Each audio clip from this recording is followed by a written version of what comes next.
Dans ce podcast, découvrez le quotidien d'un tribunal correctionnel au plus près de la réalité.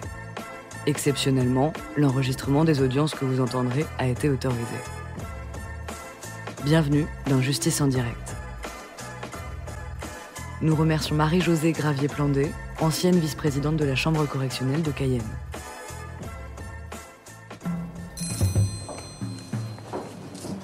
Bonjour, l'audience pénale est ouverte, vous pouvez vous asseoir. Voilà, dès que les escortes sont prêtes, est-ce que monsieur peut venir à la barre?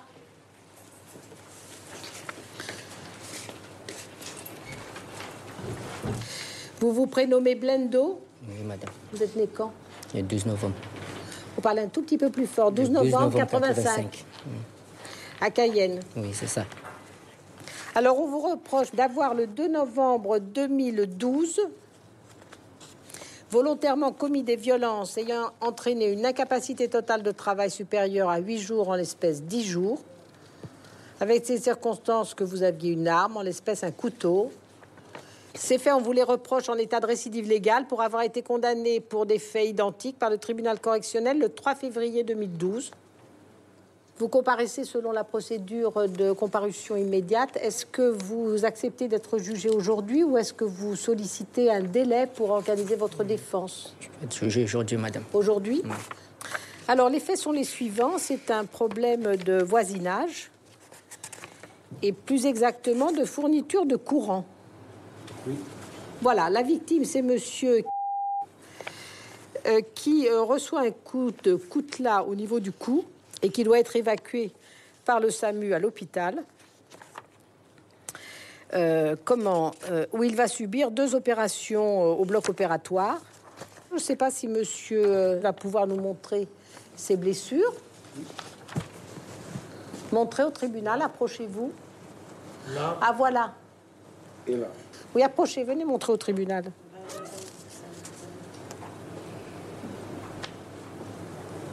Oui, d'accord, d'accord. Voilà. Là. Qui remonte, voilà, d'accord. Ça y est, les 3. D'accord. Alors, vous savez comment monsieur explique les faits. Il dit qu'il a acheté une petite case, 1000 € et que, il ne dispose pas dans ce local de l'électricité. Et donc, il dit, il y a un Brésilien qui fait payer le courant 20 € par mois. Et il vous reproche de vous être substitué à ce Brésilien ou d'avoir... celui qui fournit le courant, il a changé. Et le nouveau, c'est vous. Alors, il vous reproche que vous demandez non plus 20 € mais 30 €. Alors, il considère que quand même les prix ont drôlement augmenté. Il trouve que la hausse des prix, c'est pire que des FGDF. Parce qu'il dit 30% d'augmentation, donc il ne veut pas payer. Et c'est dans ces conditions que vous auriez pris ces armes, c'est-à-dire un coutelas plus un couteau type Rambo. Alors, qu'est-ce que vous dites de ça? C'est lui qui est venu me voir chez moi, madame. Alors, vous êtes côte à côte, vous êtes... où elle est votre maison par rapport à la sienne? D'autres maisons là-bas. C'est ça, il y en a une entre vous deux, c'est ça? C'est ça, madame. Donc vous êtes voisins quand même? Oui. J'ai jamais eu de problème avec ce monsieur.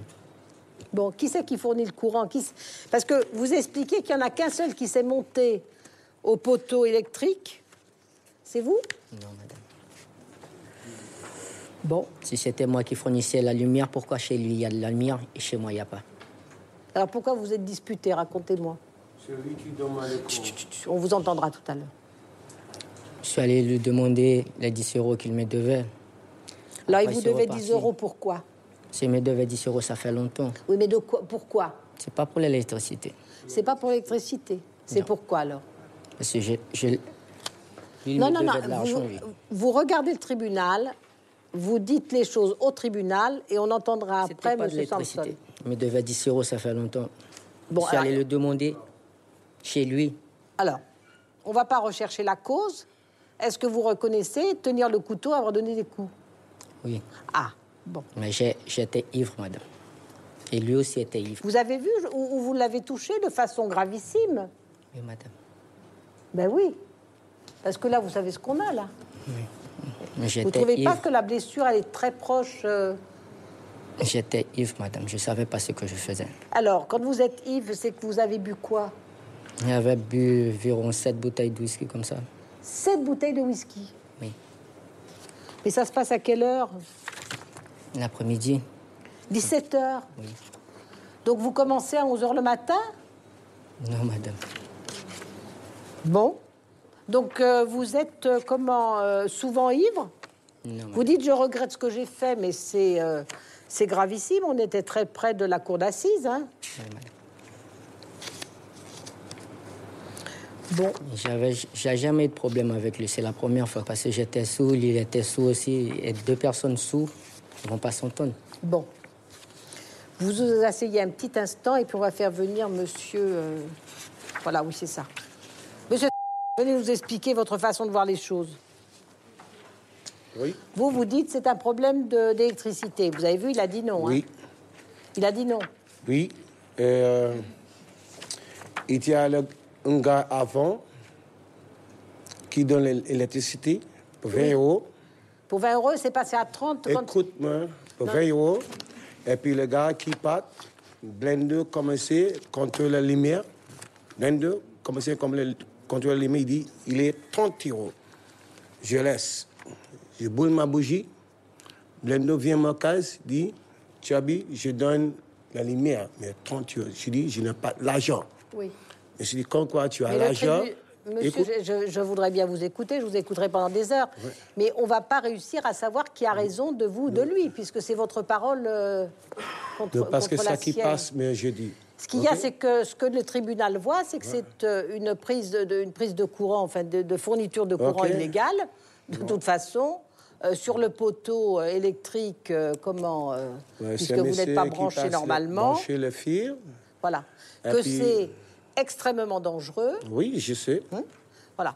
Et donc, le tribunal, que ça coûte 20 euros ou 30 euros, de toute façon, voit que c'est surtout des arrangements illégaux. Oui, je donne monsieur 20 euros. Bon, alors, une autre question.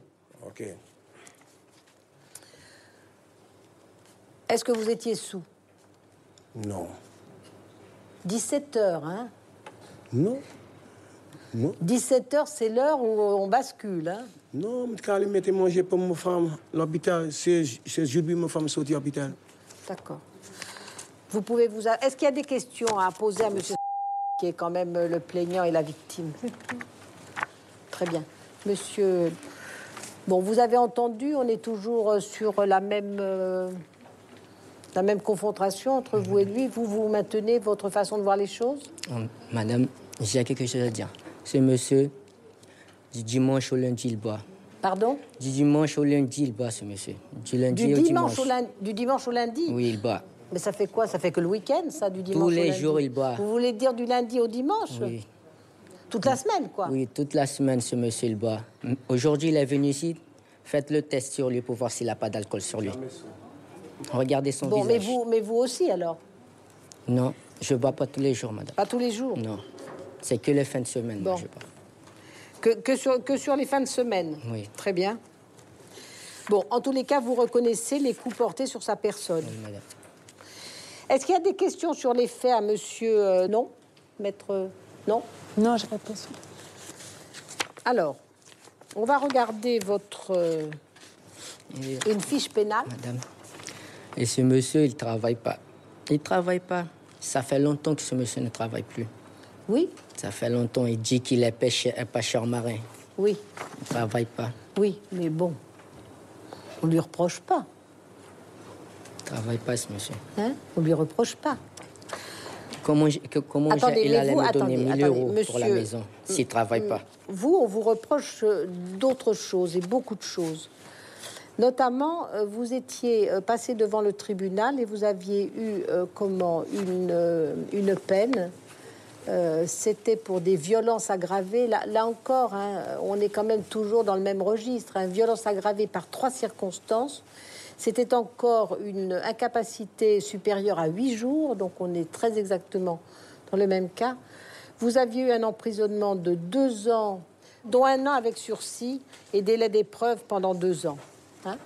Donc pour des faits de violence ayant entraîné une ITT.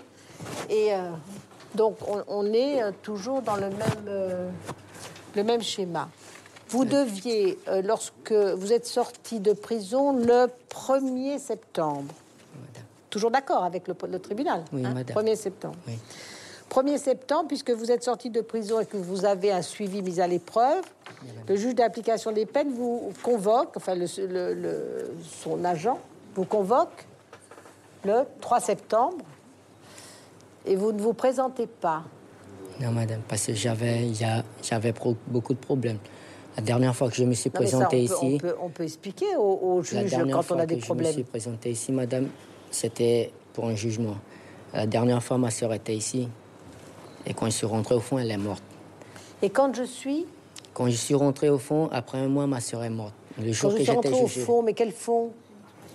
Ah, d'accord. À la maison, quoi. À la prison. Ah, quand je suis rentré au fond, ça allait en prison, oui. J'ai eu beaucoup de traumatisme à cause de ça. Et j'ai suivi beaucoup de psychologues au fond oui. de la prison. Et ma tête... D'accord. Donc c'est comme ça que vous expliquez le fait que vous n'êtes pas présenté au juge quand il vous a demandé de venir au rendez-vous. Oui, parce que j'étais plus avec ma mère aussi. Parce que ma mère avait besoin de moi, parce qu'elle est malade, elle était ici. Elle vient de partir. C'est pas parce que votre mère a besoin de vous ou que la matine, c'est pas si loin que ça. Vous pouvez vous présenter aux convocations du juge. J'avais pas de transport. Vous n'aviez pas de transport. Alors évidemment, comme vous vous êtes pas présenté, on vous a cherché. Et cherchant, on se rend compte que vous avez ces faits que vous avez commis donc en décembre, là. Donc non seulement vous ne répondez pas aux convocations du juge, mais en plus vous commettez de nouveaux méfaits et en plus de nouvelles violences de ce type. Alors là, vous allez expliquer au tribunal comment. Vous allez encore expliquer que vous alliez mal ou que votre maman avait besoin de vous? Non, j'étais sous, madame. J'étais sous. Donc ça, j'allais pas faire ça avec lui. J'étais sous. Quand je me suis réveillé l'autre jour, je me souvenais même pas. Donc c'est des violences dues à une beuverie, quoi. Enfin, à cette bouteille de whisky. La seule chose que je suis pas d'accord avec lui, qu'il vient dire ici, devant le juge, qu'il n'était pas sous. Il était sous. J'ai des témoins, j'ai plein de témoins. Écoutez, lui, c'est la victime. Donc, c'est à vous qu'on reproche les violences. Oui. Mais alors, vous êtes dangereux pour tous ceux qui vous entourent. Je ne suis pas dangereux, madame. Depuis mes séjours en prison, j'ai essayé de faire tout, avoir des jobs parce que j'ai 3 enfants. J'ai un 4e. J'ai 4. Je dois prendre soin de tous ces enfants. Et c'est pas comme ça, c'est difficile pour moi, madame. Et en tout, j'ai 6 enfants. Alors, vous avez 6 enfants. Oui. 6 enfants avec 3 mères différentes, dont 3 avec votre compagne actuelle. Oui, madame. Vous avez 4 sœurs, 3 frères. Oui, madame. Vous n'avez pas dit que l'une de vos sœurs était décédée, hein? Oui, il y a 2 qui sont décédés. 2 décédés. Oui. Alors, écoutez bien, parce que le juge d'application des peines, puisque vous êtes sous main de justice aujourd'hui, il demande la révocation intégrale du sursis dont vous bénéficiez au titre de la peine qui vous avait été infligée en 2012. Non seulement vous devez payer pour ce que vous avez commis, mais en plus, vous perdez le crédit que vous aviez avant. Tout tombe. C'est lourd, hein? C'est lourd, mais vous êtes un homme violent. Non, madame, je ne suis pas violent. Le tribunal a du mal à se convaincre du contraire, mais bon, on va essayer d'en délibérer. Vous vous asseyez. Monsieur le procureur, vous avez la parole. Madame le Président, Madame, Monsieur, donc nous avons vu que c'est des faits extrêmement violents. Nous avons vu que c'est une personnalité extrêmement violente qui nous reconnaît à la barre de s'alcooliser très régulièrement avec des quantités astronomiques d'alcool. Alors, je pense qu'il y a une exagération dans le nombre de bouteilles qui peut être absorbé par un individu en si peu de temps, mais qui est soumis, qui est alcoolique et qui revendique quasiment cet alcoolisme, en prétendant que lui, il peut absorber cette bouteille, mais qu'il est encore apte de faire quelque chose. Cette violence, je crois qu'il faut absolument la canaliser. Et la seule façon de la canaliser actuellement, c'est la détention. Je requiers donc à l'encontre, au vu de tous ces éléments, 4 ans d'emprisonnement et bien sûr révocation du sursis, comme le demande le magistrat, et maintien placement sous mandat de dépôt. C'est placement parce qu'il est déféré. Maître Grédo, vous avez la parole pour la défense. Oui, merci Madame le Président, Madame, Monsieur du tribunal. Et oui, Monsieur m'a lui-même rappelé que je l'avais assisté à l'audience du mois du début d'année, au mois de février 2012. Et à cette époque, il avait eu cette chance d'avoir un sursis mis à l'épreuve pour, en tout cas, prendre un autre chemin. Et moi, je suis particulièrement déçue, je lui dis, de le retrouver encore aujourd'hui. Alors bon... moi, j'ai même pas envie, si vous voulez, de rentrer dans les faits, puisque la victime était là. Moi, je me remets à la sagesse de votre tribunal, parce que je n'ai rien d'autre à rajouter sur ce dossier. Très bien, le tribunal vous remercie. Monsieur, vous devez avoir la parole en dernier. Est-ce que vous avez des observations particulières que vous voudriez dire encore au tribunal? Vous avez entendu les réquisitions du ministère public, les observations de votre avocat. Qu'est-ce que vous souhaitez dire? Je ne mérite pas ça. Je ne mérite pas ça parce que mes enfants... Vous ne méritez pas ça? Non, madame.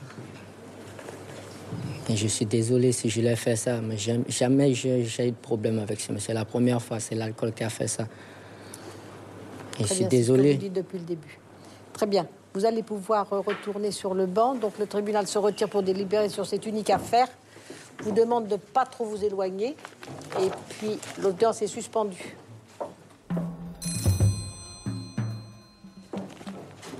L'audience est reprise. Vous pouvez vous asseoir. Monsieur, le tribunal vous reconnaît coupable des faits reprochés. En répression, il vous condamne à une peine d'emprisonnement de 4 ans. Il décerne à votre encontre un mandat de dépôt. Il révoque en totalité le sursis mis à l'épreuve qui avait été prononcé par le jugement du 3 février 2012 par le tribunal correctionnel de Cayenne. Si vous n'êtes pas satisfait de cette décision, vous avez 10 jours pour faire appel. Je vais faire appel. Vous allez faire appel? Oui. Très bien. Je pense que le rôle est épuisé. L'audience est levée. Le tribunal vous remercie.